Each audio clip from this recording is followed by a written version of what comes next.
Friends, तो आज का जो हमारा वीडियो है उसमें हम जो क्रिस्टाबेल पोएम पढ़ रहे थे तो इस पोएम में जिन थीम्स का यूज़ किया है कॉलरिज ने उन थीम्स के बारे में बात करेंगे। ठीक है, तो सबसे पहले तो बात करते हैं जो कि मेन थीम है क्रिस्टाबेल पोएम की, द सुपर नेचुरलिज्म। ठीक है, तो क्रिस्टाबेल जो पोएम है उसकी जो मेन थीम है वो है सुपर नेचुरलिज्म। अब सुपर नेचुरलिज्म जो वर्ड है उसका मतलब क्या होता है? सुपर नेचुरलिज्म हिंदी में हम इसको कह सकते हैं पारलौकिक। ठीक है, that is beyond of this physical world, जो कि ये हमारा फिजिकल वर्ल्ड जो है इन विच वी आर लिविंग, इससे जो बियॉन्ड चीज़ें होती हैं उन चीज़ों को हम सुपर नेचुरल थिंग्स कहते हैं। ठीक है, जैसे कि हमारा मैजिक में बिलीव करना, ठीक है, स्पेल्स जो होते हैं उनमें बिलीव करना, विचक्राफ्ट में बिलीव करना। ठीक है, तो इन सब चीज़ों में जो हम बिलीव करते हैं, जो विश्वास करते हैं, ठीक है, जिसको हम सुपरस्टिशंस भी कह सकते हैं, तो ये जो सारी चीज़ें होती हैं वो सारी सुपर नेचुरल थिंग्स होती हैं। तो क्रिस्टाबेल जो पोएम है, जैसा कि हमने जब पोएम जब पढ़ी थी तब हमने बीच बीच के बारे में बात भी की थी कि बहुत सारे ऐसे एलिमेंट्स आते हैं, बहुत सारे ऐसे इवेंट्स आते हैं तब जब हम इन चीज़ों को फील करते हैं कि ये जो चीज़ें हैं वो सुपर नेचुरल हैं। ठीक है, जैसे कि ज़ेरेल्डाइन का फॉरेस्ट में इतनी रात को अकेले होना। ठीक है, और उसका क्रिस्टाबेल के साथ जब घर में आना होता है तो जो मैस्टिफ है, टूथलेस जो मैस्टिफ थी, उसका मॉर्निंग साउंड प्रोड्यूस करना। ठीक है, और ज़ेरेल्डाइन का आयरन गेट के पास में कोलैप्स हो जाना। ठीक है, फायर का अचानक से बर्न करना। ठीक है, रूम में जाने के बाद में ज़ेरेल्डाइन का कोलैप्स हो जाना, ज़ेरेल्डाइन का क्रिस्टाबेल की डेड मदर के स्पिरिट से बात करना। ठीक है, तो ये सारी जो चीज़ें होती हैं पोएम में वो सारे एलिमेंट्स को हम सुपर नेचुरल एलिमेंट्स में काउंट करते हैं। ठीक है, क्योंकि हम इन चीज़ों में बिलीव नहीं कर पाते हैं। ठीक है, लेकिन ये मैजिक है, ये विचक्राफ्ट है एक तरह से। तो ये जो चीज़ें हैं वो कॉलरिज ने यूज़ की हैं मिडीवल जो एज थी।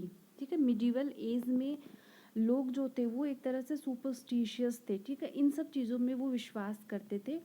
तो यहाँ पर कॉलरिज ने जो यूज़ किया है वो मिडिल एज का जो लोगों का विश्वास था, जो उनका सुपरस्टिशंस थे उनका यूज़ किया है यहाँ पर, कि किस तरह से उस समय में लोग इन सब चीज़ों में, विचक्राफ्ट में, मैजिक में, इन सब चीज़ों में किस तरह से वो विश्वास किया करते थे। ठीक है, तो जो क्रिस्टाबेल पोएम है उसकी जो मेन थीम है वो सुपर नेचुरलिज्म ही है। ठीक है, और इसमें बहुत सारे हम सुपर नेचुरल एलिमेंट्स को डिस्क्राइब कर सकते हैं जहाँ पर हमें ये थीम समझने को मिलती है। So, Coleridge describes supernatural elements in the poem. It takes us to the Middle Ages when people were superstitious and believe in magic and witchcraft. ठीक है, मिडिल एजेस में when people believe in magic and witchcraft and people were highly superstitious, they believe in all these things. These were an integral part of their lives. The setting and the characters are medieval in the poem. तो poem की जो setting है और poem के जो characters Coleridge ने use किए हैं, ठीक है, वो सारी की सारी सेटिंग और कैरेक्टर्स जो है वो कैसे हैं, मिडीवल है। ठीक है, मिडिल एजेस से बिलोंग करते हैं जब लोग इन सब चीज़ों में विश्वास किया करते थे। जैसे कि a castle that is surrounded by dense forest and its gate that is iron both within and without. ठीक है, तो जो क्रिस्टाबेल के फादर की जो केसल है उसकी जो सेटिंग बताई गई है, that is surrounded by a dense forest. ठीक है, जो कि क्रिस्टाबेल फॉरेस्ट में प्रे करने के लिए जाती है, तो एक डेंस फॉरेस्ट का होना, ठीक है, और केसल जो है उसका वो सराउंडेड होना फॉरेस्ट से, तो ये भी जो सेटिंग है वो मिडीवल सेटिंग है। उस समय में, उस एज में जो केसल हुआ करते थे वो इसी तरह से हुआ करते थे। Christabel's father is a baron who belongs to a noble line.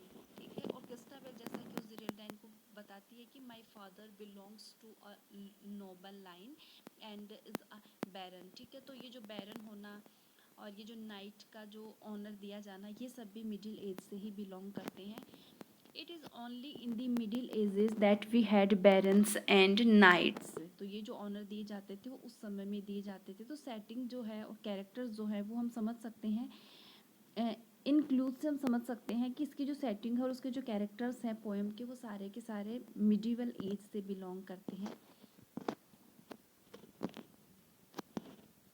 In the poem we have various supernatural elements and even we can say the poem has the theme of supernaturalism, ठीक है। कुछ elements की हम यहाँ पे बात कर रहे हैं जहाँ से हमें सुपर नेचुरलिज्म को समझने को मिलेगा। Geraldine is an evil spirit who is capable of, misspell हुआ है यहाँ पर, ये कैपेबल ऑफ आएगा। तो Geraldine is an evil spirit who is capable of assuming the shape of a beautiful women, ठीक है। जैसा कि हमने पोएम में पढ़ा था कि Geraldine is an evil spirit and she is capable of assuming any shape, but here she takes the shape of a beautiful woman. When she entered in the castle with Christabel, many supernatural omens appear. The mastiff bitch that is toothless makes an angry moaning sound without opening her eyes, ठीक है। तो ज़िरेल्डाइन Christabel के साथ जैसे ही उसके castle में enter करती है तो उनकी जो टूथलेस मैस्टिफ होती है, she produced a morning sound and without opening her eyes the low burnt fire in the hall leaps into a tongue of light and a fit of flame. और जैसे ही वो हॉल में enter करते हैं वहाँ पर जो लाइट जो थी, जो फायर थी, वो बिल्कुल बुझ चुकी थी, लेकिन जैसे ही वो एंटर करती है there were a fit of phlegm. The fight between Zeraldine and Christabel's dead mother leads her to cast an evil spell on Christabel. In the Middle Ages, people had a common belief that some animals could see the ghosts. That's why some say she sees my lady's shroud. और middle age में लोग ये भी मानते थे, लोगों का ये कॉमन बिलीफ था कि कुछ एनिमल्स ऐसे होते हैं who are able to see the ghosts, ठीक है। और इसीलिए हमें पोएम में लाइन मिलती है सम से she sees my ladies shroud, कि कुछ लोग ऐसा कहते हैं कि जो मैस्टिफ है, जो टूथलेस मैस्टिफ है, she sees my ladies shroud. यहाँ पर माई लेडीज श्राउड जो वर्ड यूज हुआ है, it is used for the dead mother of Christabel, ठीक है।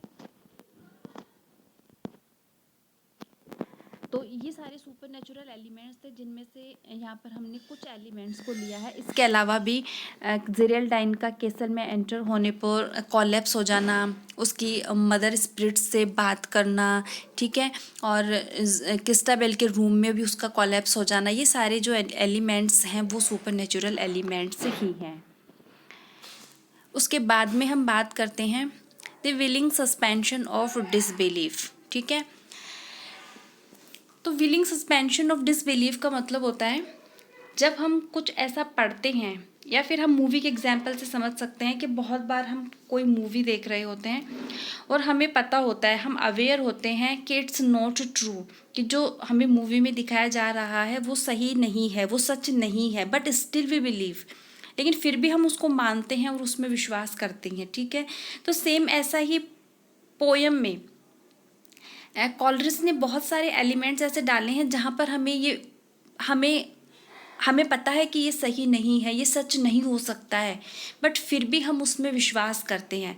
तो that is willing suspension of disbelief, ठीक है ना। हम चाहकर भी उसमें डिसबिलीफ नहीं कर सकते, हम उसको मानते हैं। जैसे कि कॉलरिस ने बीच में एक लाइन में बताया था कि जो फॉरेस्ट है वो इस समय बिल्कुल लीव्स नहीं है पेड़ों पर, लेकिन एक लीफ है, ठीक है, जो कि डांस कर रही है, सबसे ऊपर एक लीफ बची हुई है। तो हम मान ही नहीं सकते हैं कि पेड़ों पर पत्तियां नहीं हैं, लेकिन एक पत्ती है, हवा बिल्कुल भी नहीं चल रही है, लेकिन फिर भी वो डांस कर रही है, ठीक है। तो इस तरह से कुछ एलिमेंट्स को डिस्क्राइब करते हैं जहाँ पर हम ना चाहते हुए भी, जिस तरह से पोइट हमें डिस्क्राइब कर रहे हैं चीज़ों को, हम उनमें विश्वास करते हैं। ज़िरेल्डाइन का इतनी रात में अकेले जंगल में होना, ठीक है, और उसकी जो स्टोरी होती है अबडक्शन की, किस तरह से उसको किडनैप किया गया और यहाँ पे छोड़ दिया गया, उस स्टोरी में भी हम विश्वास नहीं करते हैं, बट राइटर ने, पोइट ने जिस तरह से उसको डिस्क्राइब किया है हम उसमें विश्वास करते हैं। ठीक है,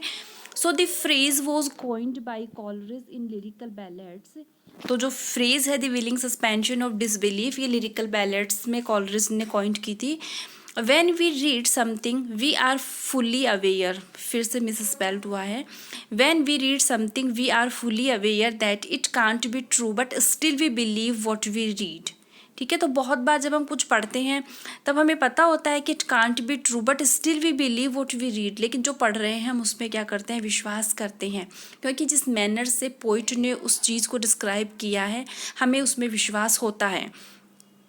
and it's willing suspension of disbelief, lovely Christabel is praying under the oak tree for the welfare of her lover, hears a moaning sound and going to the other side of the tree and sees a damsel bright dressed in a silken robe of white.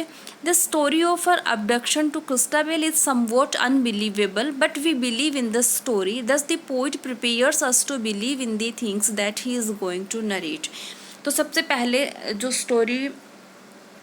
पहले जो Christabel forest में ज़ेरेल्डाइन को देखती है, इतनी beautiful women है, midnight में अकेली है, और फिर ज़ेरेल्डाइन क्रिस्टाबेल को जो अपनी अबडक्शन की जो स्टोरी नरेट करती है और जिस तरह से क्रिस्टाबेल फिर उसको अपने घर ले आती है, तो ये सारी स्टोरी पे हमें विश्वास नहीं होता है, but we believe in this story. ठीक है, तो इस तरह से कॉलरिज जो है वो स्टार्टिंग में ही एक ग्राउंड तैयार कर देते हैं कि किस तरह से वो चीज़ों को डिस्क्राइब करने वाले हैं, किस तरह से वो चीज़ों को नरेट करने वाले हैं, और किस तरह से हमें विलिंग सस्पेंशन ऑफ डिसबिलीफ भी देखने को मिलेगा आगे भी पोएम में। जैसे कि स्टार्टिंग में ही ये जो अबडक्शन की स्टोरी होती है ज़ेरेल्डाइन की, वहीं से हमें समझ में आ जाता है कि बहुत सारी चीज़ें ऐसी होने वाली हैं जिनमें हमें विश्वास होगा, ये चाहते हुए भी कि वो, ये जानते हुए भी कि वो चीज़ सच नहीं है। ठीक है, तो ये विलिंग सस्पेंशन ऑफ डिसबिलीफ है।